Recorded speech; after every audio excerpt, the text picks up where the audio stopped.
Doctor बीना चतुर्वेदी के कथा संग्रह अपराजिता से सुनिए कहानी करुणा। इस कहानी में एक ऐसी महिला सौम्या के विषय में बताया गया है जो एक गरीब घर से संपन्न परिवार में शादी होकर आई थी। कुछ समय पश्चात सौम्या की तबीयत खराब रहने लगी। बहुत इलाज करवाए मगर कोई फायदा नहीं हो रहा था।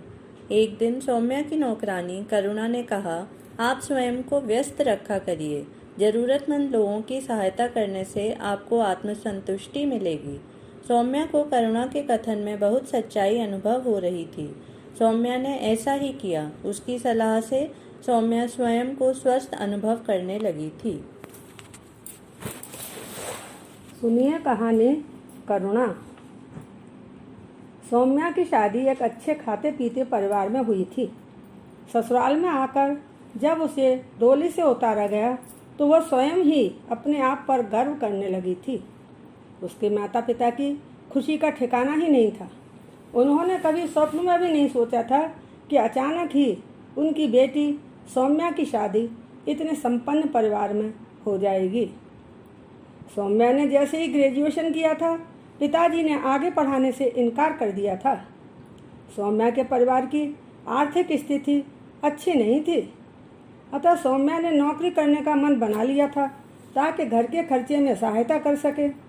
वह किसी भी तरह की नौकरी करने के लिए तैयार थी। उसे जैसे ही पता चलता कि अमुक स्थान पर नौकरी मिल सकती है, वह तुरंत वहां पहुंच जाती।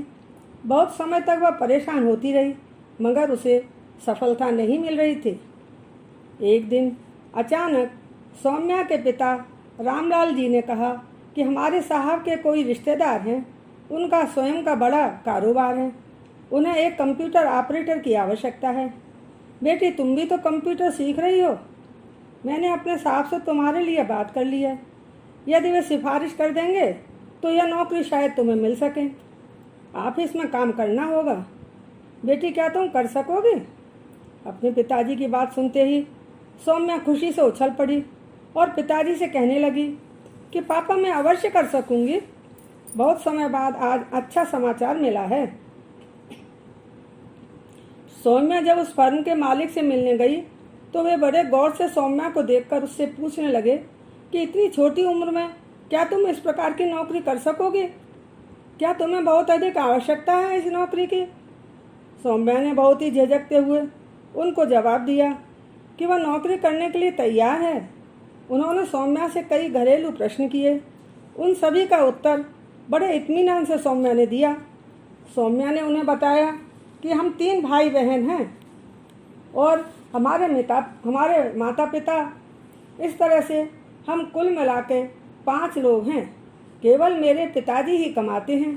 पिताजी का वेतन भी अधिक नहीं है, अतः घर का खर्चा मुश्किल से चलता है। इसी कारण मेरी पढ़ाई भी बंद हो गई। आप यदि मुझे नौकरी दे देंगे तो मेरे पापा की सहायता हो सकेगी। सरल एवं सहज भाव से दिए गए सौम्या के जवाब से साहब खुश हो गए और उन्होंने सौम्या को नौकरी पर रख लिया। साहब ने अपने अधीनस्थ कर्मचारी को बुलाकर सौम्या का परिचय कराया और उनसे कहा कि कल से इनकी कुर्सी मेज मेरे कमरे के बाहर लगा देना, यही मेरा काम किया करेगी। सौम्या बड़ी मेहनत और लगन से काम करने लगी। किसी भी तरह की शिकायत का मौका उसने नहीं दिया। सौम्या के साहब का नाम कमलेश था। कमलेश जी सौम्या का काम देखते और मुस्कुरा देते थे, जिससे उसका उत्साह बढ़ जाता। सौम्या ने उन्हें अपने काम से संतुष्ट कर रखा था। सौम्या उनकी सलाहकार बन गई थी। अब कमलेश जी कई कामों में उससे सलाह लेने लगे थे। एक दिन उन्होंने हंसते हुए सौम्या से कहा कि अब तुम मेरी केवल सलाहकार ही नहीं हो, अपितु अच्छी दोस्त भी हो। मेरे जीवन में तुम्हारी बहुत अहमियत है। कमलेश जी सौम्या की सभी आवश्यकताओं का ध्यान रखने लगे थे। एक दिन वह सौम्या को अपने घर ले गए, उसे अपनी माताजी से मिलाया। माताजी ने सौम्या को बहुत स्नेह दिया और उसकी काफ़ी सराहना की। सौम्या को भी वहां जाकर अच्छा लगा। एक दिन सौम्या की तबीयत ठीक नहीं थी, मगर ऑफिस में आवश्यक कार्य होने के कारण उसने छुट्टी नहीं ली और ऑफिस आकर कामों में व्यस्त हो गई। कमलेश जी ने देखा कि आज सौम्या कुछ सुस्त लग रही है, उसका चेहरा मुरझाया सा है। उन्होंने तुरंत ही उसे अपने पास बुलाया और कहने लगे, तुम्हारी तबीयत ठीक नहीं लग रही। तुमको ऑफिस नहीं आना चाहिए था। सौम्या ने कहा, सर थोड़ा सा आवश्यक कार्य है, बस उसे पूरा कर लूँ, फिर घर चली जाऊंगी।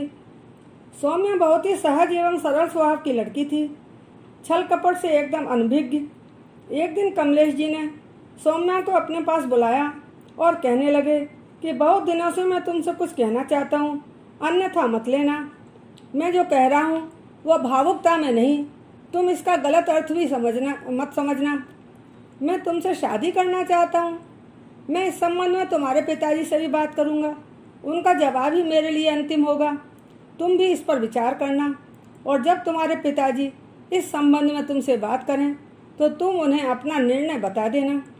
इतने समय में तुम मेरे और मेरे कारोबार के विषय में भली बात जान चुकी हो, मेरी माताजी से भी मिल चुकी हो। परिवार के नाम पर बस मेरी माँ ही हैं, अन्य कोई नहीं। इस बारे में सोच समझ कर निर्णय लेना। घर पहुंचकर सौम्या ने अपने माता पिता को सब कुछ बता दिया। उसके पिताजी ने कमलेश और सौम्या की आयु पर प्रश्न उठाया, क्योंकि कमलेश जी की आयु सौम्या से काफ़ी अधिक थी। सौम्या की माँ ने आयु के अंतर को नकारते हुए कहा, आय तो गौर बात है, जीना मरना तो ऊपर वाले के हाथों में होता है। उस घर में जाकर मेरी बेटी राज करेगी, उसे वहाँ किसी भी प्रकार की कोई तकलीफ नहीं होगी। घर बैठे इतना अच्छा रिश्ता आया है, तुम आयु के अंतर का रोना लेकर क्यों बैठ रहे हो। कुछ समय पश्चात जब कमलेश जी ने सौम्या के पिताजी से बात की तो उन्होंने बस इतना ही कहा कि आपको मेरी माली हालत तो मालूम ही है, देने के लिए लड़की के सिवाय मेरे पास और कुछ नहीं है। यह सब जानते हुए भी यदि आप सौम्या से शादी करना चाहते हैं तो मैं सहमत हूँ। कमलेश जी और सौम्या की शादी शुभ मुहूर्त में शीघ्र ही हो गई। शादी में कोई तामझाम नहीं हुआ। सौम्या कमलेश जी की दुल्हन बनकर अपनी ससुराल आ गई। समय अपनी गति से निकल रहा था। सौम्या ने घर गृहस्थी की सभी जिम्मेदारियां भली भांति संभाल ली थीं। कमलेश जी और उनकी माताजी सौम्या के व्यवहार से खूब प्रसन्न थे। 1 वर्ष कब बीत गया पता ही नहीं चला। घर में खुशी का दिन आया। सौम्या ने एक सुंदर और स्वस्थ बच्चे को जन्म दिया। बेटे के जन्मोत्सव को बहुत धूमधाम से मनाया गया। कुछ समय पश्चात सौम्या बीमार रहने लगी और उसका किसी भी काम में मन नहीं लगता था। शारीरिक रूप से अपेक्षा उसकी बीमारी मानसिक रूप से अधिक थी। वह काम से जी चुराने लगी। इससे कमलेश जी बहुत चिंतित रहने लगे। बड़े से बड़े डॉक्टरों को दिखाया, मगर डॉक्टरों का एक ही मत था कि शारीरिक रूप से ये पूर्ण स्वस्थ हैं, इन्हें कोई बीमारी नहीं है, बस इन्हें स्वयं को व्यस्त रखना होगा। कमलेश जी जब सौम्या से यही बात कहते तो वह बिगड़ जाती, क्रोध में आकर उग्र रूप धारण कर लेती, तुनक कर जवाब देती कि सब काम तो करती हूँ और आप क्या चाहते हैं, आपको तो मेरे पास बैठने की फुर्सत नहीं है, मैं तो 2 मीठे बोल सुनने के लिए भी तरस जाती हूँ, बस आपको तो अपने कारोबार की ही चिंता रहती है। जब ऐसा था तो आपने मुझसे शादी क्यों की। इसी तरह से आए दिन दोनों में विवाद होने लगा। घर की शांति समाप्त हो रही थी। धीरे धीरे आपसी वैमनस्य बढ़ता चला गया। अब इन दोनों के बीच बहुत कम बातचीत होती। कमलेश जी के पास व्यर्थ की बातें करने का समय नहीं था। सौम्या का चिड़चिड़ापन बढ़ता गया। वह मानसिक रूप से पूरी तरह बीमार हो चुकी थी। अपना गुस्सा अबोध बच्चे पर उतारने लगी। नौकरों को हमेशा डांटती फटकारती रहती। इनका बेटा अतुल अब समझदार हो गया था। अब कमलेश जी को अतुल की चिंता सताने लगी। उन्होंने सोचा कि घर के कलहपूर्ण वातावरण का असर कहीं बेटे की जिंदगी बर्बाद न कर दे। अतः कमलेश जी ने अतुल को पढ़ाई करने के लिए बाहर बोर्डिंग स्कूल में भेज दिया। कमलेश की माँ की तबीयत खराब रहने लगी थी। सौम्या को इसकी कतई परवाह नहीं थी। कमलेश जी ने माताजी की सेवा शुश्रूषा के लिए अलग से एक नर्स का प्रबंध कर दिया। नर्स समय समय पर आकर उन्हें दवा आदि दे जाती थी। करुणा नाम की एक नौकरानी को भी रख दिया था, जो हर समय माताजी की सेवा में लगी रहती थी। करुणा यथा नाम तथा गुण का प्रतिरूप थी। उसके दिल में सर्वदा दया का स्रोत बहता रहता था। करुणा माताजी की सेवा बहुत ही मन एवं लगन से करती थी। सुबह से रात तक वह फुर्ती के साथ लगातार काम में लगी रहती थी। उसे देखकर ऐसा लगता जैसे उसे कभी थकान ही नहीं होती। एक दिन सौम्या लॉन में आराम कुर्सी पर आंखें बंद किए बैठी थी। करुणा उसके पास आकर बड़े प्रेम से पूछने लगी, मैडम आपको क्या तकलीफ है? सौम्या ने थके स्वर में कहा, कुछ समझ में नहीं आता। डॉक्टर जब कुछ बताएं तभी तो मालूम हो। मेरा मन बहुत तनाव में रहता है, किसी भी काम में मन नहीं लगता। बड़ी हमदर्दी के साथ करुणा ने कहा, मैडम मेरी बात का बुरा मत मानना, आप अपने आप को व्यस्त रखने की कोशिश कीजिए। कई बार इंसान के पास जब कोई काम नहीं होता तो वह अनमना रहने लगता है। आपने अपने बेटों को भी हॉस्टल में भेज दिया है, साहब अपने कारोबार में व्यस्त रहते हैं। आप अपने घर की देखभाल क्यों नहीं करते? काम में व्यस्त रहने से समय आसानी से निकल जाता है और इससे आत्मसंतुष्टि भी मिलती है। करुणा से बात करके सौम्या को बहुत अच्छा लग रहा था। सौम्या उससे पूछने लगी कि जब माताजी सो जाती हैं तो दोपहर को तू कहाँ चली जाती है? करुणा कहने लगी कि मालकिन, मैं आसपास कहीं भी चली जाती हूँ। जो भी मुझे किसी काम के लिए बुलाता है मैं उसका काम कराती हूँ। पहले मैं पड़ोस में सक्सेना जी के घर काम करती थी। वह भाभी मुझे बुलाती हैं और जो भी काम बताती हैं मैं उनका काम कराती हूँ। वैसे तो उनके घर दूसरी कामवाली है, वह मुझसे बहुत प्रेम रखती हैं। उनका व्यवहार बहुत अच्छा है। उनके 2 छोटे छोटे बच्चे हैं। वो स्वयं भी स्कूल में पढ़ाने जाती हैं। थकी हारी दोपहर में स्कूल से आती हैं तो मैं उनके पास जाकर उनकी कुछ मदद कर देती हूँ। सौम्या कहने लगी कि करुणा, भोजन और वस्त्र तो तुम्हें यहाँ से मिल ही जाते हैं, फिर तुझे जो रुपये मिलते हैं उनका तुम क्या करती हो? तेरे तो बाल बच्चे और घर द्वार भी नहीं है, फिर तू इधर उधर जाकर इतना काम क्यों करती है? क्यों खटती रहती है? आराम क्यों नहीं करती? करुणा ने बहुत ही संयत स्वर में बड़े इत्मीनान से अपनी मालकिन को बताया कि कितने ही ज़रूरतमंद ऐसे हैं जिन्हें सेवा और पैसों की आवश्यकता होती है। मेरे पीछे तो कोई है नहीं जिसके लिए मैं पैसे जोड़ूं। बस मैं अपनी सेवा और पैसों से ज़रूरतमंदों की मदद कर देती हूँ। मालकिन, दुनिया बहुत बड़ी है, बाहर निकल कर देखेंगी तो समझ पाएंगी कि किसे किस चीज़ की आवश्यकता है। कितने लोग दुख के मारे हैं जो यही बात देखते रहते हैं कि कोई आए और उनकी मदद कर दे। मालकिन, बड़ा सुख मिलता है दूसरों का दुख बांटने में। जब हम दूसरों को दुखी देखते हैं तो अपना दुख भूल जाते हैं, अपनी तकलीफ स्वयं दूर हो जाती है। करुणा बड़े उत्साह के साथ कह रही थी और सौम्या शांतिपूर्वक उसकी बातें सुन रही थी। करुणा की बातें सुनकर सौम्या को ऐसा अनुभव हो रहा था जैसे उसमें शक्ति का संचार हो रहा हो। वह स्वयं को स्वस्थ अनुभव कर रही थी। करुणा की नेक सलाह रामबाण का काम कर रही थी। करुणा के जाने के बाद सौम्या सोचने लगी, इस अनपढ़ सीधी सादी औरत ने कितने बड़े राज की बात इतने सरल ढंग से मुझे बताई है।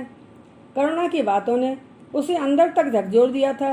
वह मन ही मन बुदबुदाने लगी कि एक करुणा है जिसके पास अपना कुछ भी नहीं है, जो भी कुछ कमाती है उसे असहायों में बांटकर उनकी सेवा करके कितने सुख और संतोष के साथ जीवन जी रही है। और एक मैं हूँ जिसके पास सर्वस्व सुख के साधन मौजूद हैं, फिर भी मैं दुखी हूँ, केवल अपनी चिंता करती हूँ, बस अपने लिए ही जीती हूँ। क्या मैं भी दूसरे लोगों के विषय में नहीं सोच सकती? उनके लिए कुछ करने की इच्छा मुझ में क्यों नहीं है? इसी अंतर्द्वंद्व में सौम्या को रात भर नींद नहीं आई। भविष्य के ताने बाने बुनती रही। आज की सुबह उसके जीवन में नया सवेरा लेकर आई। जब सौम्या शादी करके इस घर में आई थी तब कितनी खुश थी। कमलेश जी को हर सुबह वह अपने हाथों से चाय बना कर देती थी। यह काम अब नौकर करता है। सौम्या ने आज से प्रण कर लिया कि वह अपनी जिंदगी में फिर से बाहर लाएगी। सौम्या सुबह जल्दी उठी। उसने अपने हाथों से चाय बनाई और कमलेश जी के कमरे में जाकर मुस्कराते हुए उन्हें जगाने लगी। कमलेश जी ने जैसे ही आंखें खोली और अपने समक्ष सौम्या को चाय की ट्रे लिए हुए देखा तो उनके आश्चर्य की सीमा नहीं रही। वो सौम्या से पूछने लगे कि आज नौकर कहाँ गया? सौम्या कहने लगी कि यह मेरा काम था जिसे मैं भूल गई थी। यह सुनकर कमलेश जी को बहुत आश्चर्य हुआ। वह कहने लगे कि तुम्हारी तबीयत कैसी है? सौम्या ने जवाब दिया कि अब मैं बिल्कुल ठीक हूँ। मुझे मेरी बीमारी समझ में आ गई है।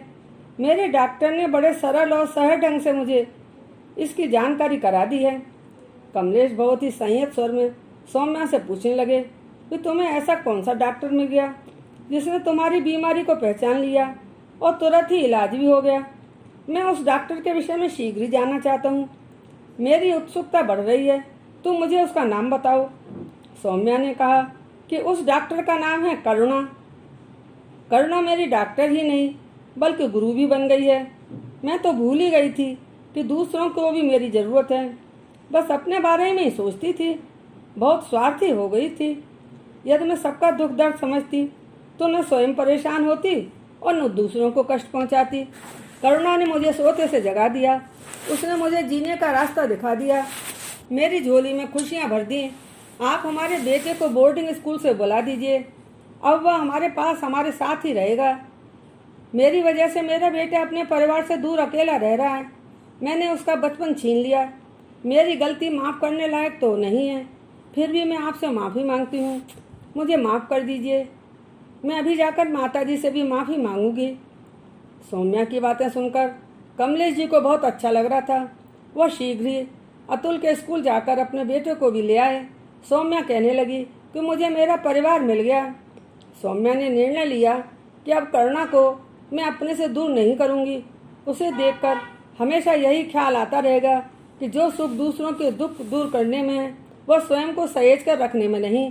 करुणा के इस कथन में कितनी सच्चाई है कि हम दूसरों का दुख कम करेंगे तो हमारे दुख स्वतः कम हो जाएंगे। सौम्या मन ही मन करुणा को धन्यवाद दे रही थी और सोच रही थी कि करुणा मेरी जिंदगी में क्या आई बहार आ गई।